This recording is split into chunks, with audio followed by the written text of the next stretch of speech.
2003-nji ýylda New Yorkdaky Fondowy birjaň direktorlar geňişiniň başlygy bolan Richard Grasso $140 milyon aýlyk aldy. Direktorlar geňişiniň aýtmagyna görä, şol aýlygyň her bir sendini Grasso halal we munafibatly aldy. Bu adam 11-nji sentýabrda bolan wakalardan soň birjaň işini dikiltmäge başardy. Üstünlikli şertnamalar baglanyşyp birjaň girdijiligini has ýokarlandyrmaga başardy. Ondaşyndan Richard ýekeje taparam hiç bir maliýe galplygyny görmedim, aýplanmadym. Gaýtam tersine Grasso doguşly adamdy. Ondan muňa türlenen pullar, paýnamalary üstünlikli satışlardan gelen giýdijilik diňe bir bölegi. Bu pullar hiç kimden alap alynan pullaram däl. Göreme hemmejesi adalatly algornýar. Emma bu wakany eşitip ähli New York gulagy aldy. Mereke diýerlerdi şu öz galanýan köpüklerine seredip. Bu wakan täsiri ýyl arasynda şeýle güýçli bolan sebäpli Richard Grasso öz halal dähmeti bilen gazanan aýlygyny ýygyna tapşyrmaga mejbur boldy. Oň sözüne birjaň geňişi jemgyýetden ötünç torumany boldy.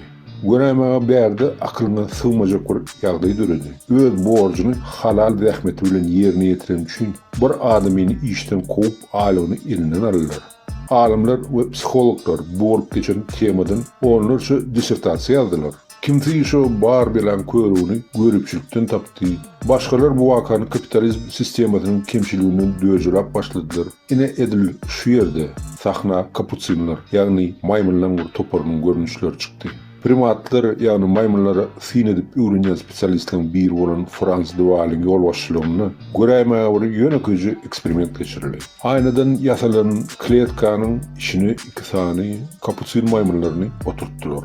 Olaryň bar etmeli bolan hereketleri bolsa şu kiçijek daşlary bir deşikden çykaryp, beýleki deşikden öňlerinde duran adama bermeli. Haşan iki maýmunam şu geçiren daşlar üçin bir bölek hyýar bilen sowatlananda hiç hili problema ýüze çykan Kapucinler hedilik bilen şu ikisem şu hyýara dawasy diýerler. Emma bir salymdan soň alimler düzgünni ýitdirdiler. Birinji kletkada oturan maýmunyň öňkü syýalam öz eden iş üçin şowr hyýar bilen sowatlandy. Emma ikinji maýmuny şowr edilen iş üçin üzümler wurdylar. Inden bir dikkatlice syňlam şu birinji oturan maýmunyň şoňa düşünen wagtyna. Hawa siziň gözüňiz sizi arlany. Birinji maýmunyň gahary bilen berilýän hyýarlar adama tarap zyny wurdy. Sonra bolsa şu birinji maýmun hasbetirim işitmekden boyun açyrdy. Sebäbi düşündi. Hyýardan başga zada munasip bolmajagyny. Hakyna terelsen hyýaram gatyr erbet serpaý däl. Sebäbi ondan öňe iki maýmunum bu kanagatlandyrýardy. Alimlaryň synowyna görä birinji maýmun üçin ullakan adalatsyzlyk emele geldi. Şol bir edilen iş üçin onuň goňşusy üzümi otýar. Muňa bolsa hyýar berilýär. Şol sebäple indiden meýlek birinji maýmun asla da imitden kesilmäge de razy boldy. Bu eksperiment nämäni bize görkezýär? Iň bolmany şu maýmunlarym adalat bilen tanışdygyny görkezýär. Emma Max Planck jemgyýetiniň Evolüsion Antropologiýa Institutynyň işgärleri ýanky eksperimenti has giňişligiň synymy çykardylar. Ýanky görkezden eksperimentimizde şol iki maýmunam imit paýlayan hökmünde adam insany çykyş edýärdi. Başgaça diýemizde maýmun günäkäriň ýagny adamyň ýüzüni açyşan görmäge mümkinçiligi bardy. Täze gelen alimler imit paýlayan işgärini mehanizma çalışdylar. Ýagny imiti awtomat paýlap başlady. Sonra näme bolanyny aňýaňyzmy? Öňler hyýaryny almaýan maýmun inni bu eder diňe 2% ýagdaýda şonu atkaz edýärdi. Adamzadyň ýok kirinde, ýagny kimdir birini näýileligini görkezmäge şertin ýok kirinde maýmunlar has alalaşyk bolýan eken. Realny durmuşymyz bilen beňdeşligini görýänizmi? Dünýäni özgürden baý adamlar bolmadyk düşmanlar hakda hekaýa ýasamany gaty görýärler. Sebäbi diňe şo şert bilen ilatyň köp sanyny olaryň pes aýlyklaryny hem durmuşyň agyr ýagdaýyny düşündirmek gatamsat bolýar. Ine şonu adalatsyzlyk bilen diňe maýmunlar hem-de hatda adam insanym razylaşdyryp bolýan eken. Emma şowur wagtda egerde adalatsyz mahrum edilen adamyň öňüne başga bir öz ýaly insan adamyny goýsaň, ine şonu ol hedin edip işini nöker. Ine şundan soň biziň aklymyz maýmunlaryňkydan tapawutdyrýarmy? Emma gelin ýene de alama tarap gaýdalyň. Adamzadyň bankamyot atly bir oýuny bar. Şol oýunyň şertine görä iki sany synalýan adamyny alýarlar. Biriniň eline bolsa esli pul berýärler. Olam şo puly beýleki adam bilen paýlaşmaly. Pul paýlayan adam özü kime näçe bermeliligini özü çözýär. İkinci signalyan bolsa ya şol berilen götürme razy bolmaly ýa-da närazy bolsa onu atkaz etmeli. Egerde iki signalyanam razylaşsa, onu olaryň ikisem pul alýar. Egerde razylaşmasa, onun pulu hiç kime malanok. Ine misal üçin $10 alaly. Adatan san özüne $9 goýup beýleke $1 berer. Dogry dämi? Bärdäki logika gaty ýönüki. Sebäbi pul paýlayan düşünýä. Beýleke hiç tat bermese, onu özüm pulsuz galar. Ýöne bu eksperiment alimlara başga da görkezdi. Adamlaryň köpüsi kiçi götürme näerde bolup pul alanokdy. Köplenç pul paýlanşy 60 bilen 40 götürümde çödülýärdi. Diýmek, pul paýlayançyň esasy gorkusy şu pullary ýitirmekden ibaretdi. Emma beýleki ikinji signalýanyň motivasiýasy adalatsızlykdady. Sebäbi ikinji adam birinji signalýany pulsuz goýmak üçin özüm pulsuz galmaga taýýardy. Emma bu eksperiment gitdigiçe has täsir tatlar görkezdi. Alimler mundan beýle pul paýlayançyny tötenlen saýlamagyny bisetdiler. Olar bolgusyz bäs teşikleri oýlap başladylar. Mysal üçin, kimin saçy uzynrak bolsa şoda pul paýlamaly. Boş sebäp bilen bidirekim bolgusyz ýeňjiler bellenip başlady. Emma ikinji signalýany şol şertleri makullap başlady. Ine şonu ikinji signalýan hatda $1 hem razy bolýardy. Innem biz şu eksperimentden esasy pursatyny etdik.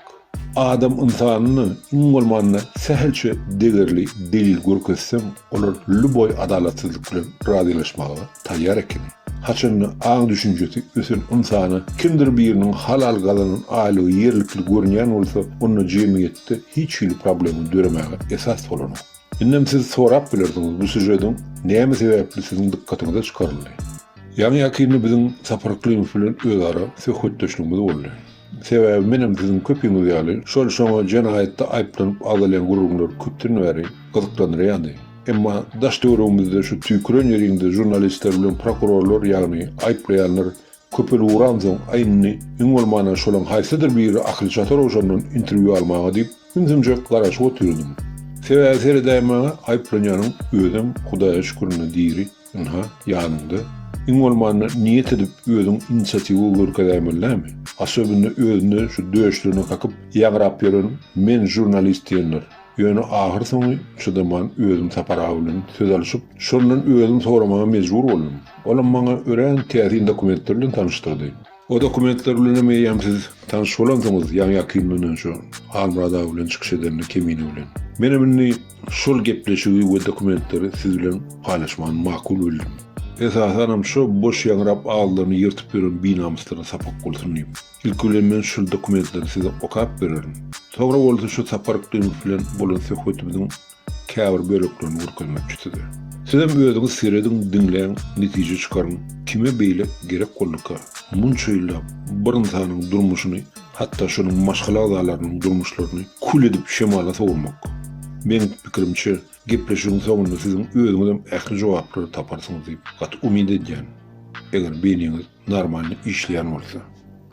Höküm Türkmenistanyň adynyň 17 oktyabr 1996-njy ýyl Aşgabat şäher sudynyň Jenaýat işler sud kollegiýasy sastawda A. Nipesuň başlyklygyny halk oturdaşlary Garaýewden we Galizewden ibarat bolup, prokuror Saraýewoň we Akrozy Usaýewoň gatnaşmagy bilen Rejebowyň sekretarlygyna açyk sud mejlisine Aşgabat şäherine, şäher sudynyň zalyna Türkmenistan Jenaýat kodeksining 95-nji maddasy bilen aýplanyp işi suda berilen Indemiz dinlän Toýly Kelte Murad oğlunyň jenaýat işini seretdi. Toýly Kelte Murad oğlu 1953-nji ýylda, ýagny 1332-nji hijra musulman ýylynda Iran İslam Respublikasynyň Gurgan şäherinde dowulan milleti türkmen Iran İslam Respublikasynyň grajdanyny, ýokary bilimli, maşgalaly, ýöň suwut bolmadyk Iran İslam Respublikasynyň Şiraz şäherindäki Glasgow firmasynyň direktory bolup işleýän we Iran İslam Respublikasynyň Tehran şäheriniň şäherweti 3-nji kwartalynyň 869-njy jaýynda ýaşaýan. İşte bolan materiallar dolu meşhurda barlap suwut edilýäniň düşündürüşlerini, şaýatlaryň görkezmelerini, suwut çykyşlaryny we suwut edilýäniň ahyrky sözüni dinläp suwut kollegiýasy anyklady. Toylu Kelte Muradoğlu 1993 ýylda Türkmenistana gelip özüni işler şoğlu variant tutkar bayım mayadar hökmünde orkudup Türkmenistanyň ýokary wezipeli ýol başlarynyň anamyna girip özüne bildirilen anamy hinayatly peýdalanyp alawçylyk ýolu bilen Türkmenistanyň owa hojulyk we adyk ministrliginiň maliýet riçtelerini aýratyn köp meşgulerde eýelep ýoklap. Ýani ol 1993 ýylyň 15-nji noýabrynda owa hojulyk we adyk ministrligine 319 million Amerikan dollaryny kredit alyp bermek üçin tewekkülçilik muzdyny tölemäge Paris görünüşinde 1 million 520 ming Amerikan dollaryny Angliýanyň London şäherindäki Winsport Ltd ýadyňyzda saklaňşy. Winsport Ltd firmasynyň hasabyna geçirmek barada öz adyny şertnama baglaşyp owa hojulyk we adyk ministrliginiň ýol başlaryny 319 million Amerikan dollary meşgulündäki uzak möhletliň kreditin 1993 ýylyň 31-nji dekabrynda içinde geljekdigini, eger kredit şol möhletde içinde gelmese özüniň şu 1 million 520 ming Amerikan dollary 5% üstülen gaýdyp berjekdigini barada anyndyryp 1993 ýylyň 29-njy noýabrynda 1 million 520 ming Amerikan dollaryny Londonyň Winsport Ltd firmasynyň hasabyna geçirilmegini gazandypdyr. Sana şu yankalyan şu iş hamala şu 1,5 milyon zat kövleden gaçypdyň gatdyp şol atdyň üstüne ulakan gıykılıp durýar da. Kimin başka sana yankayan zatları yok. Doğruna aytsak. Yok hiç bende üstümde hiç eger yekece de ugalowny iş şu 22-nji yankı 25-nji noýabrdan başka ugalowny iş yok.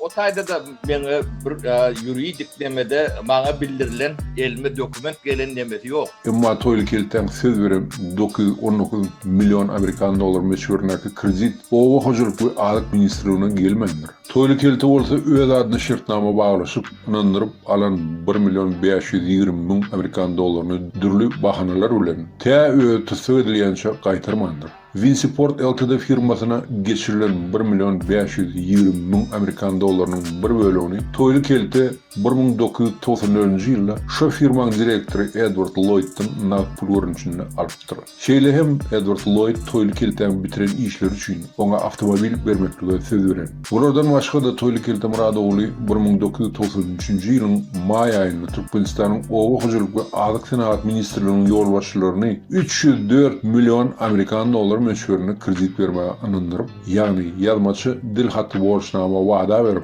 Angliýanyň National Westminster Bankyna Şehrdar Gafari diýen adamyň adyny owa hojulyk we adyk ministrligi tarapyndan 30 ming Amerikan dollar gazanyp hem eger agdalan 304 million dollardan bir bölegi gelmedik ýagdaýynda özüniň 30 ming pullaryny gaýtarmaga taýinligini wada berip tasdiklady. Ýöne soňunda dürli hileler we bahanalar bilen tösödülen gününe çyn alan pullaryny ýygyna gaýtarmady. Sud meclisinde sonra edilen Toylu Kelte Muradoğlu özüne bildirilen günahlerini boyun almadı ve Winsport Ltd firmaň hasabyna 1 million 520 ming Amerikan dollary geçirmek bilen hiç ýyly baglanjynyň ýokdugyny, serhoş ýagdaýda şu pullary almak şertnamasyna gol çekindigini we eden işleri barada dol hasabat berip bilmediğini aýtdy. Şeýle hem Şehrdar Gafari bilen Edward Lloyd owa hojulyk we adyk ministrliginiň ýol başçylarynyň hiç ýyly pul almadyklaryny aýtdy.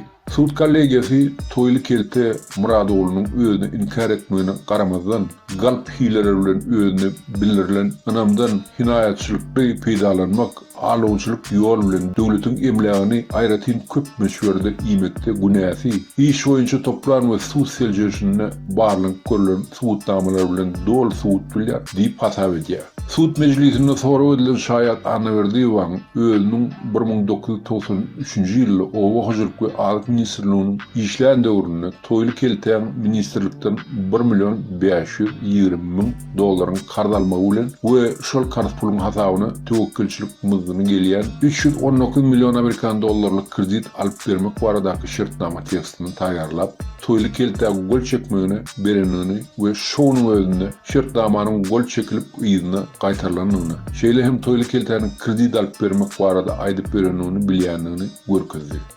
93-nji ýylda owa hojulyk we adyk ministrliginiň kömekçisi bolup işlän döwründe. Sen bağışla şu Toylu Kelteň sen özüň işini tanıýardyňmy? Yok, eger. Tataşan yerine mi oğlum? Taşan yönü daşından şeyle şu opşin emelen adamlar arasında görünen bolmağı mümkün olur yönüme eline oturup- salamlaşıp.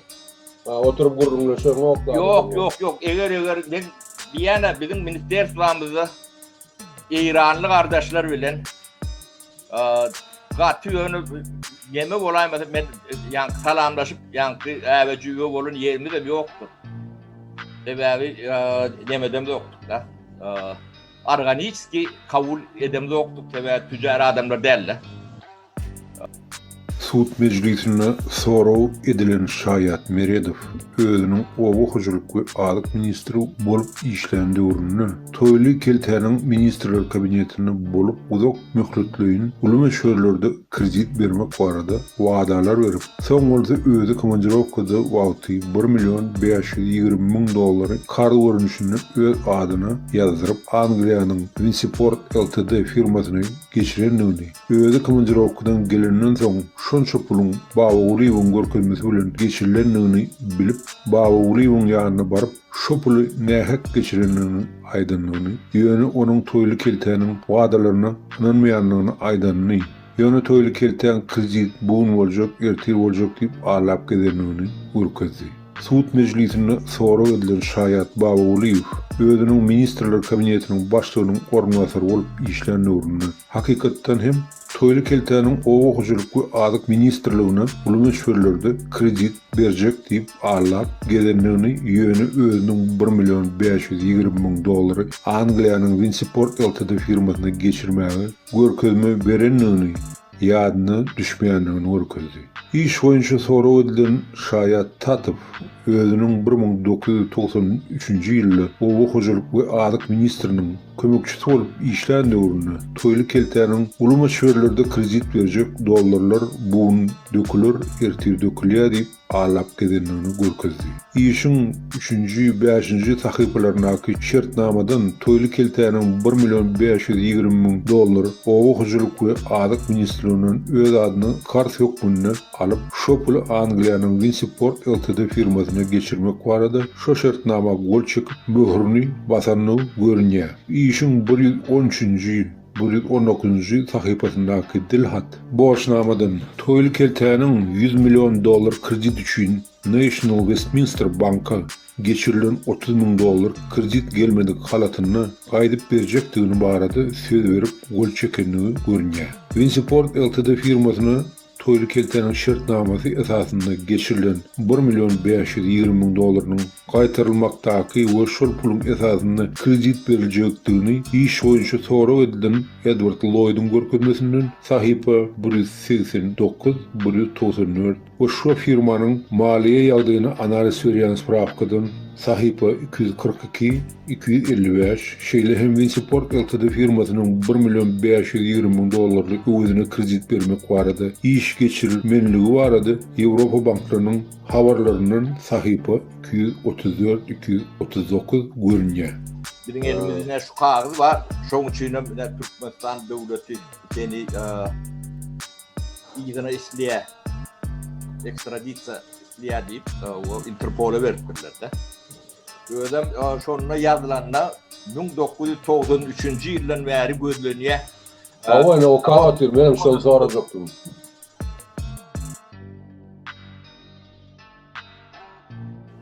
Onu şu 93-nji ýyldan bäri gözlenýär, 96-da ýurda barýan habarlara ýok. Ben 94-nji ýylyň ortasyna çenden bir işler ömürdüm. Şo diýende onu hayran halden aljak gollary näme 93-nji ýylda bilmediler. O ýöne şo baryk gaýdamda bulan öýtleri opan bolmaly. Onun kimden bu öğretmenin opanlığını ben ýöne takminan demediýänne. Bu da atları gatyp çıkaran adamlar, bizi şo taýdan demeden adamlar. Bu da adyk dämşin edilýänini gatyp owulýan adamlar bolmalylar. Yani Türkmenistanyň ýitireni bu toýly kelte bilen $1.5 milyon näle. Ay ol meleç. Reforma geçirip barýardyk da şo reformada başa barmaly. Barjanyň hiç bir nemeti ýokdy, koşullarly. Şoň söz ýüri ya da demesi mahalle değeri belki de yüzlap milyarlar. Kim onu biliyor?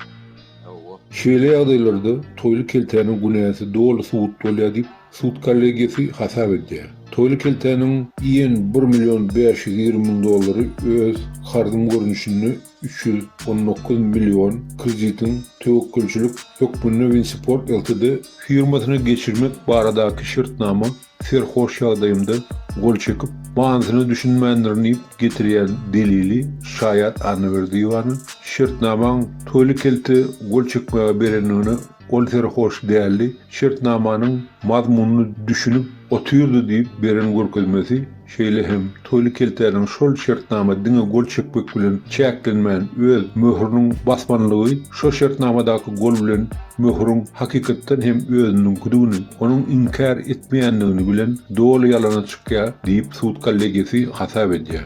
Toýly keltäniň diýen o hocalyk we azyk ministrligine kredit hem beremok, berjek diýip hem söz beremok, men diňe terjümeçilik hyzmatyny etdim diýip getirýän delili işiň 120-nji, 121-nji sahypalaryna onuň o hocalyk we azyk ministri Meredowyň adyna ýazan ynançnamasyna $304 milyon krediti özüniň berýänligini görkezip gol çekip möhür basmagy bilen şeýle hem şaýatlar babagulyň Meredowyň Tatov Anwer diýwanyň görkezmeleri bilen dolu ýalana çykarylýar diýip suwut kollegiyasi hasap edýär. Toýly kelte Murat oğlunyň hereketleriniň Türkmenistanyň Jenaýat Kodeksynyň 95-nji maddasy bilen maddalaşdyrylyşyny suwut kollegiyasi dogry hasaplar.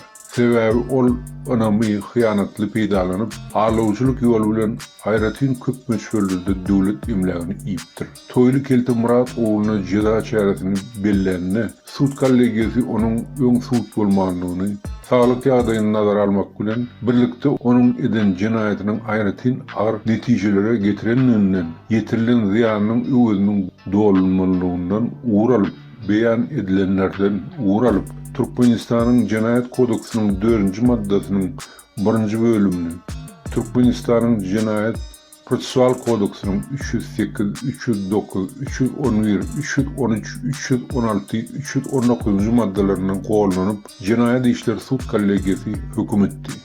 Toýly kelte Murat oğluny kezzapçylyk ýoly bilen döwlet imlagyny aýratyn köp meşhurlerde iýmekde, ýagny Türkmenistanyň Jenaýat Kodeksynyň 95-nji maddasyna görkezlen jenaýaty etmekde günäli bilmeli. Türkmenistan Jenaýat Kodeksynyň 95-nji maddasynyň esasyna toýly kelte Murat oğluny 15 ýyl azatlykdan mahrum etmeli. Düze düş zähmet koloniýasyny güýçlendirilen düzgünde saklamak bilen. Toýly kelte Murat oğlunyň jeda çekmek möhletini 1995-nji ýylyň 14-nji dekabryna başlap hadaplamaly.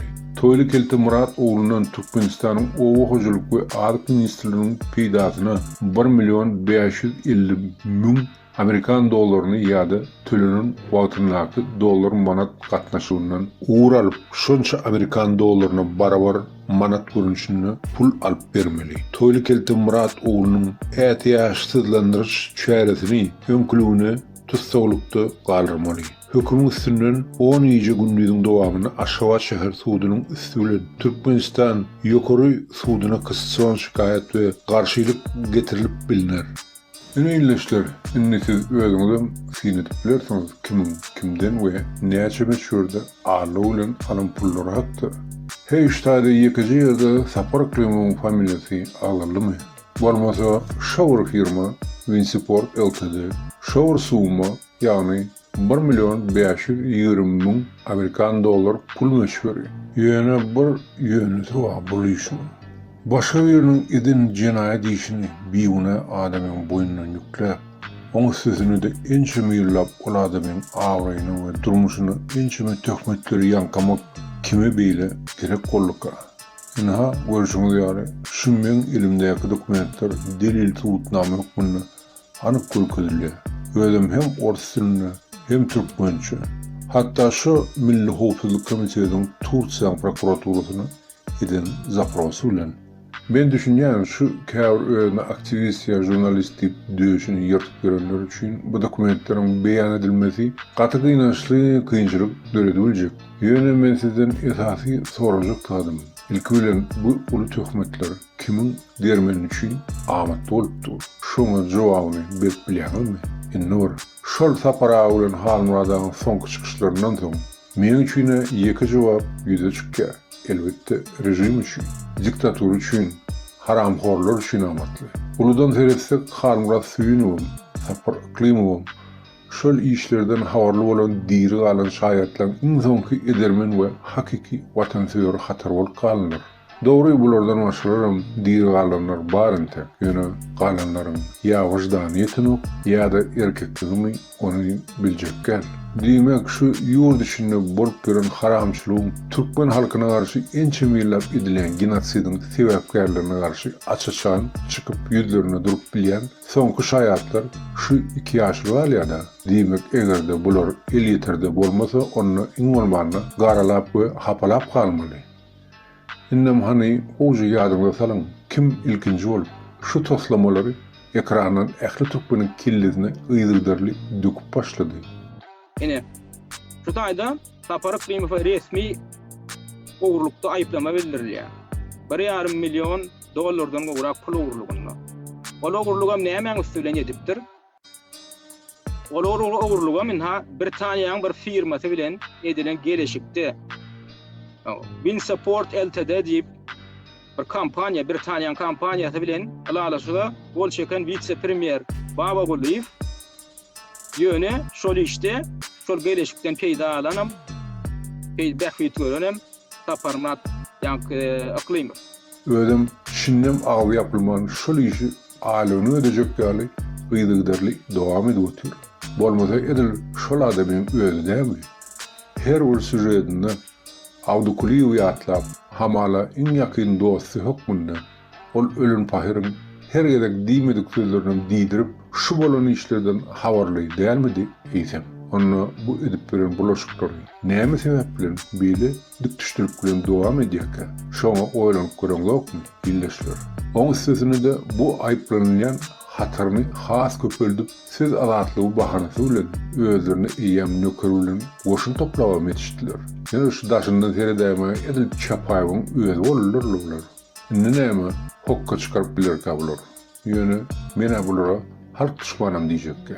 Sebäp onsuzam düşnükligiň kädiýän kimiň tüýdügine bular tans edýärler. Men pikirimçe sen wara şu Allah Taala anan taňam, anan taňam. Ýöne ýokarda bir güýjüň bizim ählimize sine duturan men üçin hakiki. Ýalňyşmaýan adam ýokdur bu dünýede. Menem kän ýalňyşýarym. Şu adam seýragam bolsaýyn ýalňyşýan, ona boýun almaly. Ýöne adamyň zany öz ýalňyşlaryny düşünüp wagtyny towa berse, onu gudraty güýçlüm, oňam sana rehmi ýerjegine, onu da gözüm etdi. Käwaşy içimden oturup özüme diýýänim. Belki şu bizim watanymyzyň içinden bolup geçýär wagşylyk bizim halkymyza synaw hukmyny ýerlendir. Täşe her bir türkmen şahsy bolup doglan öz düşünýänçe, bu durmuşdaky öz orunyny, öz ýalňyşlyklaryny, täşe hakiki öz watanyny süýmäge çyndan öwrenýänçe, täşe öz halkyny we topragyny arasy ýürek bilen gullyk etmäge öwrenýänçe, başlyklara däl, çopanlara da däl, öz ýurdy bilen öz milletine onam öwrenmäge hyýal etmesek, ýüregimiz bilen her birimiz öz ornumyzda bir-birimize agyýjy durup kömek bermesek, onda belki hakikatdanam türkmen milleti mundan welak öz adyny we topragyny münasibem däldir.